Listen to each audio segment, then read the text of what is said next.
Welcome in, everyone, to Girl, How'd You Get That Gig? For my co-host, Celeste Gehring, I'm Amy G, and have we got a treat for you today with such an accomplished guest, Zena Keita, who's currently a manager of strategic partnerships at The Athletic, a sideline reporter for the Santa Cruz Warriors, and a host for the Warriors, a jack of all trades. Zena, thank you so much for taking the time to be with us today. Thank you. Welcome. Because I feel like I was that person that was always asking, how in the world do people get that job? So I'm so grateful that you guys are doing this and that people can listen and learn. And like we just mentioned, like no gatekeeping. We're going to tell No gatekeeping. where we are. No. Yeah, I love Share it. the wealth, right? Share the knowledge, share the wealth. For sure. Exactly. All right, Zena, thanks so much for being here and telling your story. And you have a huge story to tell. It is an amazing one. But let's start currently where you are now at The Athletic. What is your day-to-day like?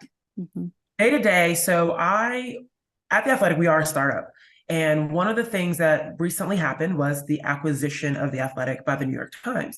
And if you've heard about it, it was a major acquisition. Recently, we've shifted to becoming the main sports desk for the New York Times. But one of the things that came along with that is the New York Times has to make a little bit of money back, right? But this thing is we want to elevate our experience.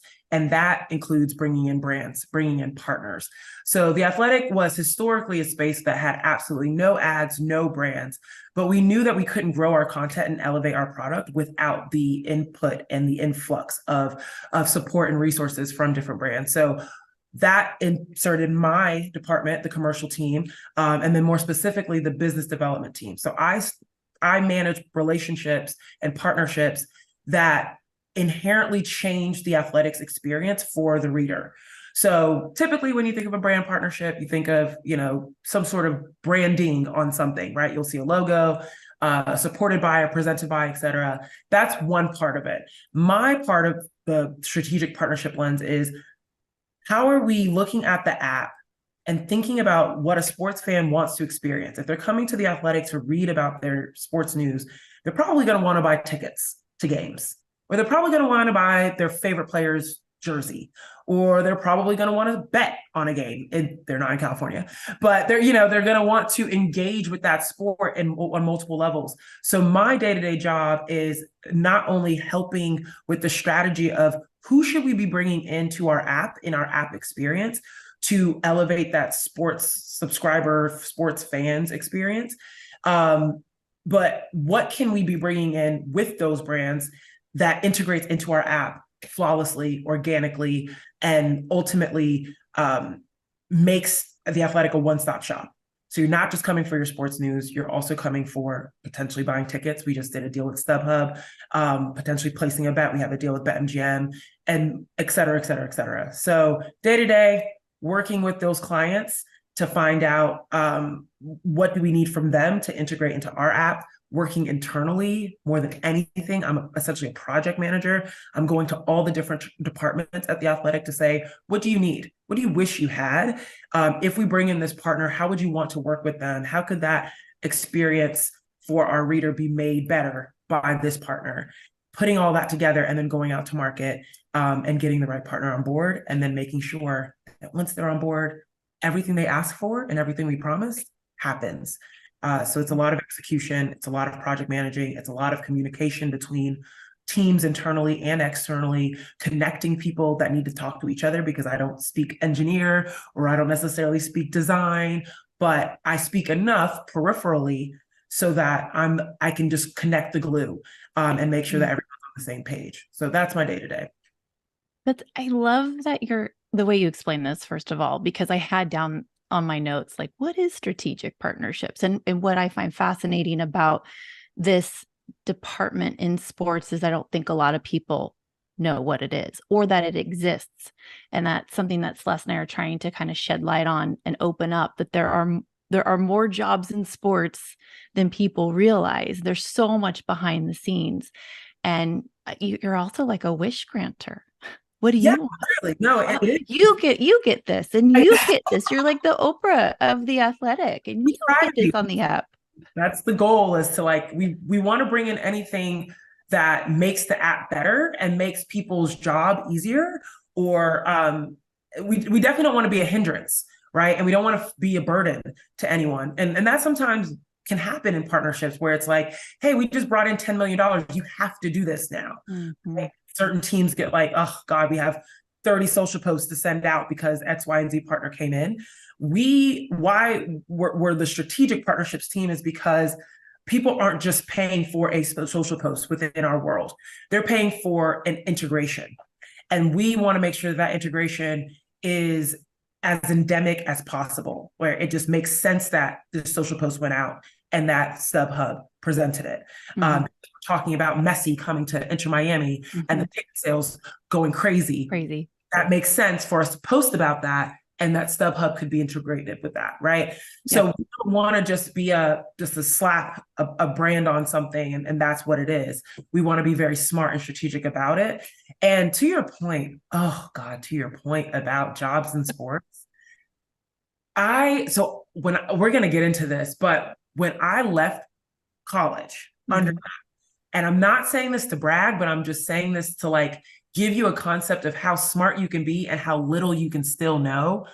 I graduated Yale University. The only real sports jobs were to play the sport, to coach the sport, to be a doctor for those who play the sport, to own the teams of the people that play the sport, or to be the person that talks about the sport, aka a reporter. I had no idea you could be an accountant for the team of the people that play the sport, right? No idea that you could be a person that does HR, right? For the team that plays the sport, right? So I had no idea of that. There are entire organizations, corporations behind these businesses, and it's not just team side. There's agencies that work with players. There's agencies that work with properties, right? There's agencies that work just with Madison Square Garden or just with the Chase Center. Like I had no idea of all the possibilities in sports. And I think that that's the number one thing. When people, how did you get your job? I'm always like, it's multiple lanes and there's multiple jobs. Like, don't just think about this one. Right. It just so happened that that's the path I went. But yeah, we'll get into that too. I love that because it's about broadening your view, and hopefully this podcast will do that for people. And that means there's endless guest opportunities, Celeste, for us. So we could just keep going. Okay. So I want to get in, we want all the background on that and your job with the Athletic and Yale. We're going to get into all that, but you also are a sideline reporter for the Santa Cruz Warriors and you're hosting for the Warriors. So tell us a little bit about what those duties involve along with your job at the Athletic. So here you're juggling. That's got to be tough. So one of the best things about working at the Athletic is we are a global company and we're remote. So my boss is in Chicago. My direct report is in New York. The teams I work with are all around not only the country, but the world, literally. Engineering teams in Australia. My ad team is in London. Like it's all over the place. So what's nice about that, especially coming from the job I had before working for a team, was I got all this time on my hands. And I was like, I'm like at home. I don't have to sit in traffic. I don't whatever. Like I felt idle. I want to do something. And I always had the dream growing up that I wanted to talk for a living. I like to talk, can you tell? I do like You're good at it. You are good at it. Thank you. I appreciate that. I really like to tell stories. I like to inform. I like to cultivate communication and conversation. I like to hear other people tell their stories. I like to ask questions, things of that sort too. So I'm actually fighting the urge to ask you guys more about yourselves right now. But all of it it's always been something I like to do. Literally, I tell this story every time, but like I was in second grade with Miss Windley. And she had all of us in our second grade class fill out these green butterflies. And on one side, we had to fill out what school we wanted to go to. And the other side, we had to fill out what job we wanted. And on one half of my butterfly, I wrote that I wanted to go to Yale University. Wow. Got that. Okay. And then the other side, I wrote that I wanted to be an ESPN reporter. And both of them, like both reasons why I chose those two was because it seemed important. One, the president at the time when I was in second grade had gone to Yale. So I was like, oh, that's where you want to go because that's where the president went. Like, boom. Wasn't much thought into that, but that's what it was. And then the other side of it was, from an ESPN perspective, was I just remembered my aunt used to have these like really large house parties and like family gatherings. and how everyone would gather around the television when ESPN was on, and how important whoever it was that was talking on the screen like was for the party. Like whole party going on, people are watching ESPN and sports talk television and all that. And so I always thought, oh, that seems important too. I want to do that. And so any opportunity there was, like morning announcements, like anything like that, I did.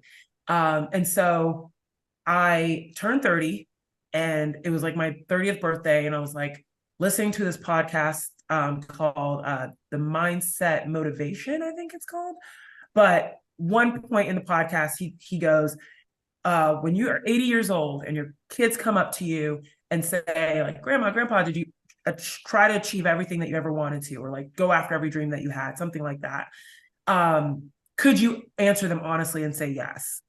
And I remember I was walking my dog and I stopped and I was like, oh, I can't say yes to that. Like I cannot, I have not fully actually gone after dream. And I immediately went home and I LinkedIn DM. This is a big thing for those of you listening. Use your DMs, use your LinkedIn network. Yes. And I reached out to Kareth Burke, who was the sideline analyst for the Golden State Warriors. And I literally reached out to her and said, I've always been fascinated by what you do and very interested in what it is that you do. I'd love to talk to you if you have a few minutes of your time. And she was so sweet. It was like during the summer, she was super busy. I think she was like on vacation or something like that. And she's like, well, I can't talk to you right now, but we could definitely talk.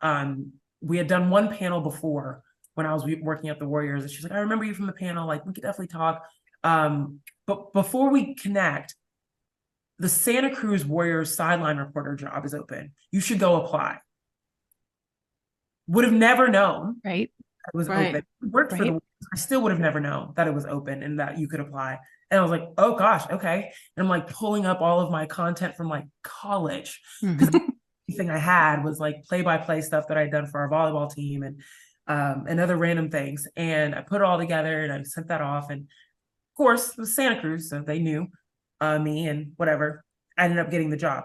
My day-to-day with that, I had to go to the Athletic and ask them for permission because it was conflict. And they basically said, you can do anything that we don't offer, which I appreciate them so much for, but they don't offer television, right? But they can do writing and they can do podcasts. So I couldn't do any podcasts for anyone else. And I couldn't do any writing for anyone else, but I could do television. So my day-to-day included, I live in Oakland, California. Santa Cruz is about an hour and a half away. That is if that's good traffic. Good traffic. Driving to Santa Cruz, pre-games, sitting down with the coaches from each team, talking with them, asking them questions, prepping stories or anything like that, hits that I can have during the game. If I can, grabbing a player, asking them about how practice has been, how season's been going, just catching up with them. So again, I can have something to offer, learning more about them, really building relationships with the team personnel, not only just the head coaches and the star players, but everyone else, right? That's really big. Like, you know the CEO just as much as you know the receptionist. Like that's a 100%. Very important, because everyone can help you. And the ushers are key. Exactly. Get to know the ushers. Know everything. And so getting all of that together and then prepping my hits. And basically what that means is throughout the game, I would have 4 times that I was on television and then maybe additional more based on like breaking news or whatever. But I need to come back from a commercial break and to tell the audience something important. And sideline reporting is actually so much harder than anything. Yay, finally. Justification. No, it's so hard. You have 90 seconds on average to say something legitimate, relevant, and timely. And 90 seconds, babe, is a lifetime. I'm gonna have to do baseball with the pitch clock now. It's 30 seconds to 90 seconds, but it's like, it's very short when you're looking at the time that you have. You stumble. You have 90 seconds and that's max, right? Like if you're talking longer than 90 seconds, that's a lot. Like you're gonna get in trouble. Exactly. You're gonna get in trouble. So you have a certain fixed amount of time to say something important and not stumble. pressure. Okay. Pressure. And so a lot of my job was just like trying to get through my hits while looking at the television. And then in Santa Cruz, I didn't have something called an IFB. I still don't know what an IFB stands for, but it's a thing that goes into your ear that allows you to hear your producer and hear the show. And they can tell you when you should go, when you should talk, when you shouldn't talk. They can prep you when you're like 15 seconds out from commercial break, whatever it is. I don't have one of those in Santa Cruz because it's the G League. It's a little bit, why not? Rudimentary in comparison to the Golden State level or the NBA level. And so I'm just like waiting for a cameraman to count me down and then waiting for a cameraman to count me out and talking into a mic. Can't hear what I'm saying, can't hear what the show is saying, but I better get this part down and get it right. That's almost like that's the equivalent of not being able to see something. I mean, to not have an IFB. Celeste, can you get on this? Can you help her with this? This is like Celeste. Yes, I can help you. We'll make this happen. Interruptible fold back. I've never known what IFB meant either. I didn't either. In 25 years of broadcasting and wearing one, it's interruptible fold back. We're all learning. We're all learning on this podcast. I almost put Celeste on this. I'm like, Celeste probably knows. And then I'm like, oh, I don't know. All right. Let's start about your story too. I know. I'm just the beginning. No, well, and I mean, everything you talked about was so amazing because I love your mind and how you think and work, and that you're a human translator, in my opinion, talking to different groups and coordinating and connecting them. But let's talk about, you were born in France, grew up in North Carolina. What's your family background and how has that helped you with your success? For sure. So yes, my parents are both Guinean, and Guinea is an African country in the western part of the country that was colonized by the French. And so French is a national language there, and there's often a lot of immigration between the two countries. And so my parents immigrated to France a lot when they were a lot younger, and they met, had my sister and myself there. And then my dad had, I would say, the bright idea to say, the kids should grow up in America. And this was like in the early 90s or mid 90s. And this was like right on the cusp of economic, like what's going on in Europe starting.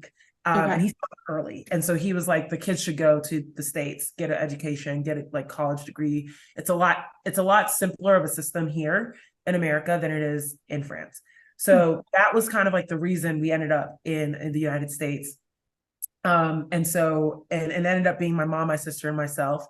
And we grew up in North Carolina. We had an aunt here that kind of took us in as we got like ready and acclimated to American life and American culture. And I grew up in a small town. I actually looked this up yesterday. My town of Knightdale, North Carolina, when I was there, had like 8,000 people. It now has 4,000 people, which is kind of crazy that it like grew so fast, but it was a small town, relatively. Like, I know small towns are like under 1,000, but it felt very small. And then if you played sports, very small. But yeah, Celeste is feeling you. She's absolutely feeling you. Our girl's from Idaho. Yeah. Oh, there you go. 4,000, one stoplight. Okay, so we weren't that bad, but we were close. Like, a funny story I always say is like my first, the first time I was ever pulled over for a cop for like I rolled through a stop sign. It ended up being the cop that was at my basketball game the night before. And he like pulls up to the window and I'm like sobbing, crying. And he's like, Zena? And I'm like, oh God. And then my mom pulls up and they're like talking forever. So that's how small my town is. She had a really good game last night. I'm going to let this pass. Literally. Like, yeah. So grew up there. And I think that the way I grew up influences everything about the way I approach life, approach people, think about things, why I think I'm good at partnerships and thinking outside of the box or thinking from a different lens, and also dealing with different clients. So let's put it all together. I was born to African parents, which has its own different type, like a special type of culture and upbringing and values and morals and ideals. That then immigrated to France. France has its own level of culture and ideals and morals and values and all the above in the way that they interact with the world. And then I grew up in the American South, which has its own, set, right? Yeah, so totally. Different, distinct and strong cultures all influencing the way that I grow up and the way and what I find important or what I value or what I, the way that I look at education, the way that I look at being a woman in the world, the way that, all of these things are impacted by where my parents are from, where I was born, and then where I was raised. Mm-hmm. And I couldn't figure out the language for it. And that's why I ended up studying anthropology at Yale, because anthropology finally gave me, I would say, a system in which I could operate and like understand, oh, okay, the concept of culture. This is why, I am so open with certain people because of my American South kind of like upbringing and everyone and sweetie and baby and all that. Bless your heart. Exactly. Bless your little heart. And then there's a bit more conservative and a little bit closed. And that's, I think, more my French upbringing. Things are, stay in a certain way and a certain, and, you don't reveal everything. And so there's just like, every time I just always like picked up on like different ways that my upbringing influenced me. When I got to Yale and I studied anthropology, I also played basketball. And playing a sport is another way to quickly learn cultures, because you are playing its own language. That's for sure. Yeah, you're playing sports with people that come from all different types of backgrounds. And you've got to find a way to be successful in that, right? And be a good teammate and be productive in that space. And so I think that how I was raised and where I'm from also influenced that my ability to be a good teammate and be able to play on a team sport at a high level, even though I wasn't very good. Like I started playing basketball in high school essentially, and I was athletic. I was super athletic. But was I a very good basketball player? No. I was very much a raw product is what a lot of coaches that recruited me called me. But you were coachable though, which I was coachable and I was vocal. Well, right? I was a person that could run the floor and I could talk, right? I was annoying on defense and all the above. So those are the things that got me recruited for sure. And yeah, that's a little bit about how my background kind of fed into why I went to Yale, what I studied, et cetera. And now in my day-to-day, it has come out in so many interesting ways. I led a tour for Moet Hennessy when I was working for the Golden State Warriors in French, because I can speak French. That's cool. I was thinking, can she speak French? I was wondering. Yeah, so like that was an interesting thing to do.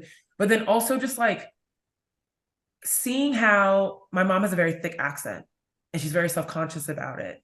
And seeing her grow up and be self-conscious about, even though knowing she was incredibly bright and incredibly smart, how she operated in the world was always very like meek and wanting to be quieter and wanting to be accepted and assimilated, right, into American culture and American society. It almost like, I feel like I make up for her, right, in the way that I am super vocal and super present and very and very assimilated, sure, but also unique and independent in my own way. And so all of these things impact, just how I interact with the world and how I interact with my jobs. And I think that helps me in the success that I've been able to find so far. Celeste, I want to ask you on this too, what Zena just said. There's so much going on right now in the noggin about you, because you're just like this anomaly of fascination to me of all these different cultures. Most people don't even get exposed to another country in their life and look at where you're from and all that you have to feed upon and to learn from, and you've embraced it all. You're just, wow, you're super inspiring. But the mom comment, especially the mom being meek, I feel that way too about my mom to a certain age. I think of my mom like prior to 50 and after 50. Something happened at 50 for my mama. She's like, you know what? I have a voice and I'm going to use it. So I don't know if that is necessarily cultural or gender-based or generational thing, even though I know our moms aren't the same age. I think my mom's, I'm probably closer to your mom's age than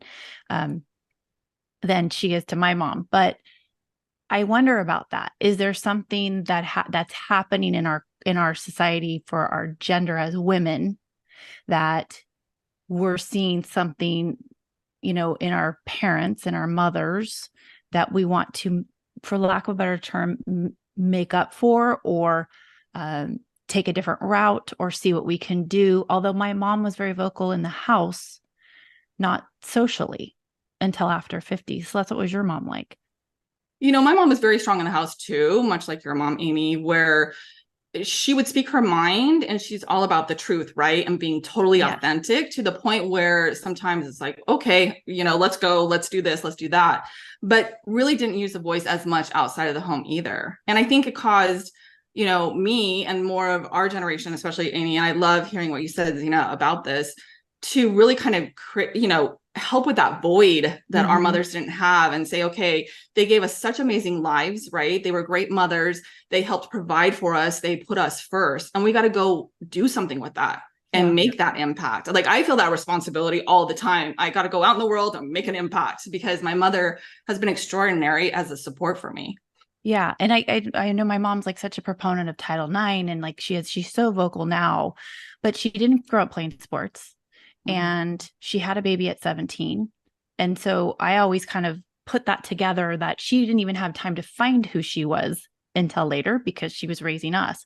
But I always felt like I made up for that. Like, I had this side of me that was competitive, and Zena and I have this friend in common, Amber, and she would totally attest to what a monster I was on the volleyball court. Like, nobody liked me, but I didn't care, because I was like, I had this drive to win.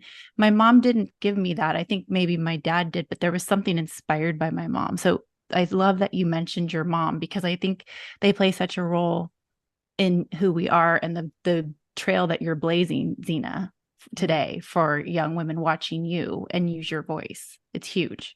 I love it. 100%. And I appreciate you guys sharing about your moms too. And I think you make a great point. It is a generational thing. It is a gender societal based thing. I think for my mom, it was probably compounded being being a Black woman in the South, raising two girls as a single mom. My parents eventually ended up divorcing. But I definitely think that there's something to be said about the children, particularly the women, the girls of these women being like, I saw what you went through, and I saw what you did for me, and I want to be a representation of you, and the representation of you. And I think that, for me, 1000%, that's all I want to do for not only my mother, but my sister. Because my older sister, I have a sister that's 3 years older than me. She also ended up being a de facto parent for me as well, being older than me. But my sister was the first person in our family at 8 years old to learn English, right? Oh, wow. So 8 years old on the bus while everyone's, playing around, doing all this other stuff that you do on school buses. She's memorizing street signs. So she for my mom. Right. And so I look at the two of them and the sacrifices that they made the same way that you guys probably look at your mom and your moms, and you think about the sacrifices they made for their identities and, their personal journeys and all the above. I want to represent them well. Everything I do is really tied to making sure that they're proud of me and that I represent them well and they have something to brag about. So, yeah. How proud were your parents when you got that letter from Yale? Oh, my mom was, Whoa. All of Africa, the entire continent got the call. I am pretty sure that is what happened. My mom always she used to be so casual about it. She'd be like, yeah, that's what we do, etc. Yeah. And now that I'm older, she's like, oh, I still can't believe it, man. It's so crazy, this and that. I was like, you really made it seem like this was the baseline, okay? When I was in, I was Yale or bust. Right. Literally. So no, now she's I think she's way more vocal and appreciative and proud and but back then she was just it's no big deal. No, great job. I'm happy for you. I'm so excited. But no, my mom, they always say this about your parents. Parents are so backwards because they will talk so much crap to you to your face and then to speak your phrases to everyone else. It's thanks. I don't know. All my aunts are like, yeah, we know exactly what dorm you're in. Like, I'm like, really? Interesting. I had no My idea. mom said that. Yeah, exactly. No, my mom was very, very proud, but she like was very chill about it to me. So We do that as parents, though, Zena, too, like the opposite. So I think, at times my children are terrible people. But then I hear from somebody And they're outside not. how great they are. And I'm like, you know what? We're doing okay, Paul. We're doing okay. We got an outside comment that our son and daughter are nice people. So there now I'm you gonna go. And they are. I'm gonna believe it. I'm sorry, kids. That was really Yeah. mean to say, but it's true. There are And times. the way my mom would be like, yeah, your room's never clean, and Yeah. like, You're flawed. In your mom's eyes, you're flawed. thanks. In our eyes, you're perfect, though. Yes. No, Totally it's perfect. true. So I It's know true. Celeste is going to ask you about basketball, but I want to ask you about your college experience because we hope so many college students, male and female, are listening to this podcast for resource and intellect and education on how to get jobs in the sports industry. How did you use your college experience? Fascinated that you studied anthropology first and foremost, because I think a lot of people think they have to study some type of sports kinesiology, something where that's sports related and or communications like I did, and you didn't, and you broadened yourself even more. But how did you use your college experience to network, whether it was internships or did you use your time at Yale? And then I know you got a master's at Wake Forest as well, to land kind of your first gig. Yeah. I don't know how many people are going to be on this podcast that are going to be in a situation like I was, because I did not do any internships in college. Oh, lucky you. Yeah. And there probably are going to be people that are listening to this podcast. I imagine there will be this is an assumption, but there will be a great percentage of people that are listening to this podcast because they don't have the network right now to tell Absolutely. them. And I was one of those people. As the daughter of a single mom and an immigrant, my mom was a gas station manager my entire life. We didn't have people that like had worked at corporations. Sure. Didn't know those people yet. Yeah. Mm-hmm. I didn't have those people. I also didn't know how to network in college. I had no idea what that looked like or what that felt like. We didn't talk about these things at the dinner table. And so I took jobs because I had to. I couldn't afford to go do the internships in New York and all these other things. Mm-hmm. So I really was a sports camp counselor almost every summer during college. I did do one program, which was another sports camp counselor, but it was a unique one called X-Mester, where I got exposure to all of these college athletes from around the country through a program started by a former Yale athlete named Patricia Melton, who's one of my mentors. That was probably the closest I got to an internship experience because I learned how to put on a leadership class for these kids that were at the camp. And got exposure. And I was the youngest one there. Everyone else was graduating seniors and I was a sophomore. And so I got all exposure to kids like swimmers from Princeton and football players from USC. And it was just a great melting pot. Either way, I had no work experience outside of that. And that is what actually led me to Wake Forest. If you are listening to this podcast and you have no idea what to do next, don't worry. You can take a job and that doesn't have to be your end all be all. You can also go to school again. And that doesn't have to be your end all be all. You have to fit what works for your schedule and what works for your budget. Mm-hmm. Only reason at first that I went to Wake was because I got a scholarship. So my senior year, I was one of 4 in my basketball class and almost everyone had a job. Pretty much coming out of about to graduate. I had no idea what I wanted to do. Because I had no internship experience, I didn't have a set job set up like 2 of my teammates had. And I also just didn't know what my skills were. I didn't know what I was good at. I didn't know what I could bring to a company. And I didn't want to just get any old job. So my coach, actually, crazy story, my coach's babysitter from years ago started working at Wake Forest University in a program they had just started called the Masters of Management program. It was a new program that was popping up around the country. Wake Forest had one, UVA had one. I think Michigan may have had one, but very few schools had this. And it was basically a starter degree before your MBA. You go get your Master's of Management, and then you could go get a job in between, like for 5 months, whatever. And then you could go back and finish your MBA. But you would get a degree of management, and then you could go back and get your MBA. It was focused for liberal arts students. So liberal arts kids. Heads up. It's an option. And they essentially gave you business skills.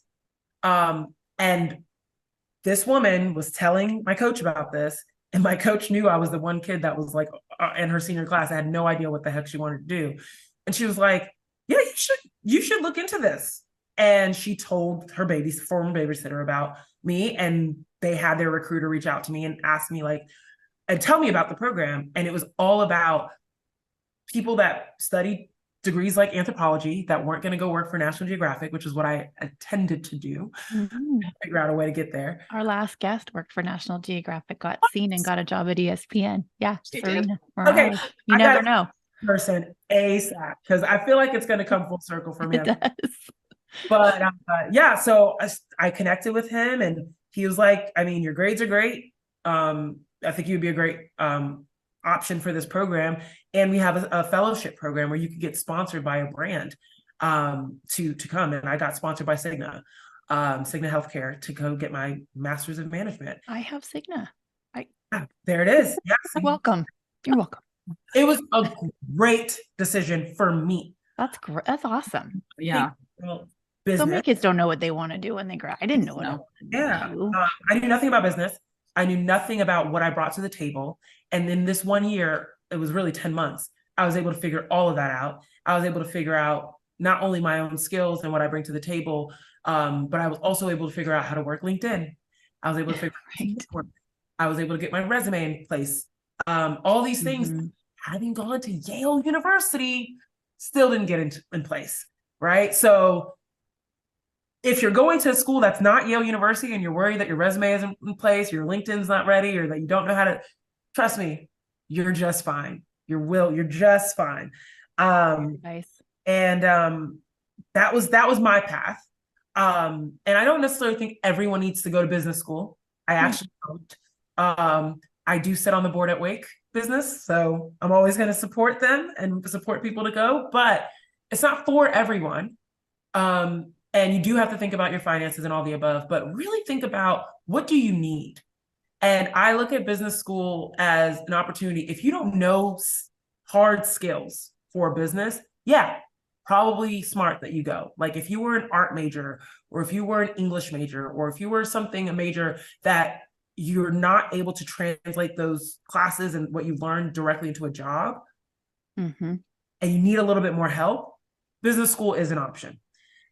If you need a new network, like if you went to an undergrad that like you're not able to tap in and find the people you need in your network, and you're trying to shift industries, or you're trying to meet new people, business school is a great option for that. But ultimately, a lot of what you learn in work, you learn on the job. Totally. 100%. 100%. Yeah. Yeah. So, yeah. Well, I think the one thing too that you were talking about that really resonated with me is when I hire for Bally Sports, and let's say someone just wants for me to mentor them or talk to them, I try to hammer home it is about the skill sets. It is about what have you learned. So even as an athlete, those skill sets can transfer over if you know how to sell yourself. And I just think you've done a great job of selling yourself. And I know you've talked about this. How do you feel people should approach selling themselves and really getting out there to get their dreams, get what they want? Yeah, I think it stems to what I was just talking about you got to know your skills. Like you really have to sit down with yourself and be like, what am I good at? And don't think just in the school context, or don't think just in the work context. Think about like, people do these quizzes on like BuzzFeed, like, or whatever. Who are you as a friend? Are you the friend that when people don't know something, they ask you to dumb it down? That's a skill, right? Write this down. Are you the friend when you were growing up that if your friends wanted to stay over, they looked at you to go ask the parents? It's a skill, right? And I'm listing things that I'm thinking of that friend I have. It was not Amber, Zena. oh, was it? No. No, Amber was the one. Oh, I don't know what's going to happen there. Right? Like, or when that happens and you and your friends are about to make a bad decision, are you the one that lists out the pros and cons? Mm-hmm. Right? These are all things that you can pick up about yourself, your personality trait, Totally. like what your habits are.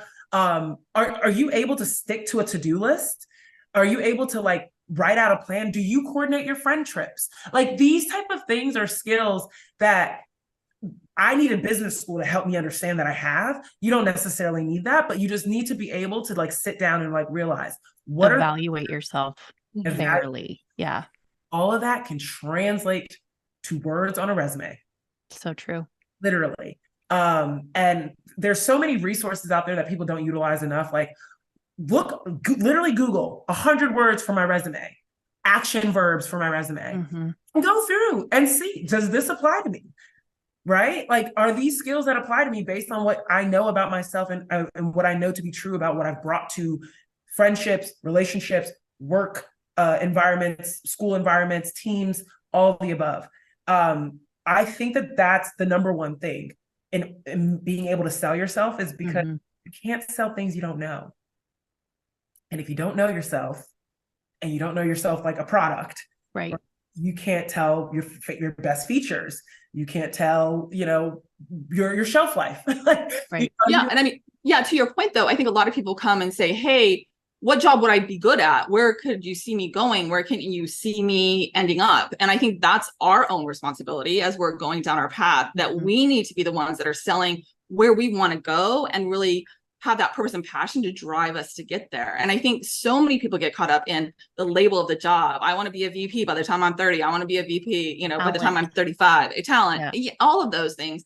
And I think when you're a curious person and you want to make an impact on the world, you're always looking at those skill sets to improve. You're always saying, okay, like Amy and I, let's do a podcast. We haven't done a podcast before. Yeah. We're learning as we go. We're making mistakes. We're doing all sorts of things, but we're curious and we want to make that impact. So that's that drive to kind of push us through.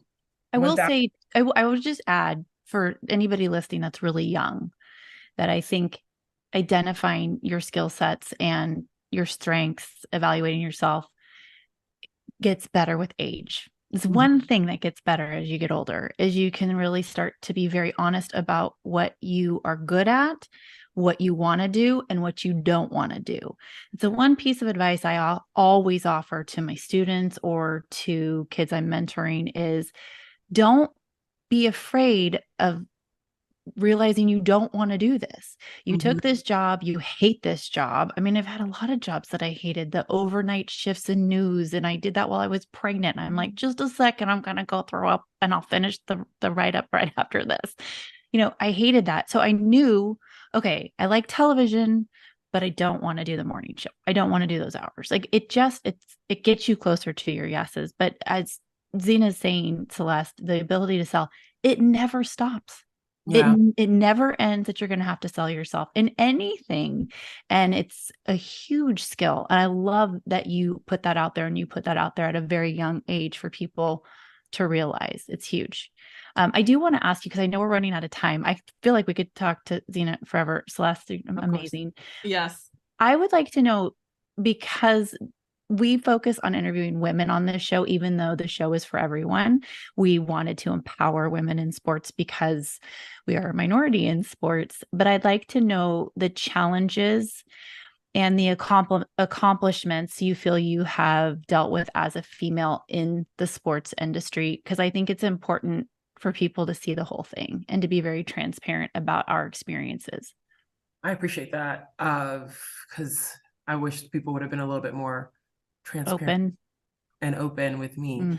The number one thing as a woman, especially as a young woman coming into this space, is trying to please everyone. Because sports is a space where they say, if you don't want to do it, I'll find somebody who will. Oh yeah. And that's for everyone, right? Men or women. Yep. So you automatically have that of, you got to grind, you got to hustle, you got to do everything they tell you to do. You got to overexert yourself. which I'm not going to take away. You do. You're going to have to do Yes. some ugly jobs, and you're going to have to do some ugly work, and you're probably not going to get paid really well at the beginning. But forever. But it's fine. Yeah, right. It's a real thing too. We're not going to get that. Just being transparent. Got to be transparent. My very first pay stub coming out of school, with a Yale degree and a Wake Forest business degree, my annual pay stub working for the Miami Dolphins was $24,000. So, yeah, Sounds about right. Not there anymore, but just saying. I think that trying to please everyone, and the problem with trying to please everyone in sports, especially in a male-dominated space, is there's also the lean into what does pleasing look like from a woman's perspective. That means being accommodating, being, quote, nice, being sweet, being gentle, being I worked in Miami when I first started. I worked for a football team, which is a whole nother space. And there's a level of sexual innuendo around that, right? Of like how you dress, how you do your hair, how wearing makeup, all these things of trying to please the fan, please your bosses, please your coworkers, et cetera, being the cool girl in the office. Mm-hmm. And still being you. And still trying to don't lose yourself in all that, right? So that is a big challenge to fight against. And I'll say that I didn't do it perfectly. I definitely leaned into being a pretty girl. I leaned into the fact that I knew people around me thought I was cool because I was small, I played basketball, and I was pretty, whatever. I remember there was pretty cool, though. I mean, I think that's you a are. stretch. But I was offered a job literally to just be a salesperson to celebrities. And I almost said yes, because I was like, this is what the company wants. But they just wanted to take advantage of the fact that I was pretty, and they weren't going to pay me well. And I said no. And quickly I saw how much they valued me, because they were pissed. Yeah. Said no. So I definitely say that that's probably the biggest challenge, is staying true to yourself while trying to be what other people view women to be in this space. People also think women are supposed to be the ones that are always in the service roles, always giving to people as opposed to asking. Caretaking. Right? We're supposed to be the caretakers. We're supposed to be the hospitality people. We're supposed to be that are coordinating everything, that put on the events and all the other things. You can also be in sales. You can also be the one that signs the checks and asks for the money and demands the money. Right? And all of these, you can be competitive in that way too. And so I would say that's the biggest challenge I experienced. People are going to be sexist. People are going to speak over you. People are going to take your ideas. People are going to say exactly what you just said in a different way, but seemingly say it loud. Mansplain you. Mansplain it. People are going to ask where your boss is when you are the boss. People are going to do a lot of that, but that's not just sports. That's across the board. It probably could be, I don't know, maybe it's worse in sports. I've only ever been in sports, so I don't know. But you've got to stay true to yourself. If you feel uncomfortable, say something. And find allies. Both women and men, people you truly trust to be able to, because sometimes you can't always do something about it, but you got to vent, right? You got to be able to have something to get it out, or else you're going to resent going to work every day, or you're going to resent people you're around, and that's going to impact your work. And at the end of the day, no matter what challenge you experience, people being rude, people being sexist, people being whatever, you never want it to impact your work, because now they have an impact on how far you can go in this industry. And they take your power. They take your power, and they take your reputation sometimes. I've seen that happen. So definitely trying to stay true to yourself while trying to please everyone. It's not an easy balance. I would say focus on trying to stay true to yourself and doing your best work. This has been a great interview, Zena. Let's wrap it up with any other advice you want to give our listeners and viewers to really go for their dreams and get out there and grab them. I would say don't be afraid to ask questions. Celeste, I love that you were talking about being curious, because it really comes down to that. People appreciate people being asked questions about what they do. People appreciate the opportunity to help others. Like, people love to talk about themselves. It's like number one. So be curious, ask questions, and then remember, right? That's how you leave an impression on. Remember what they were talking about, circle back, connect the dots, and just don't be afraid to ask questions. And if that's on LinkedIn, if that's in person, it always ends up opening a conversation that you never knew you needed, or that could help you in the long run. Yeah. Stay curious. Oh man, we're gonna be like, this was we great. knew her win. Yes, little young Zena win. Thank you so much. Zena. You're amazing.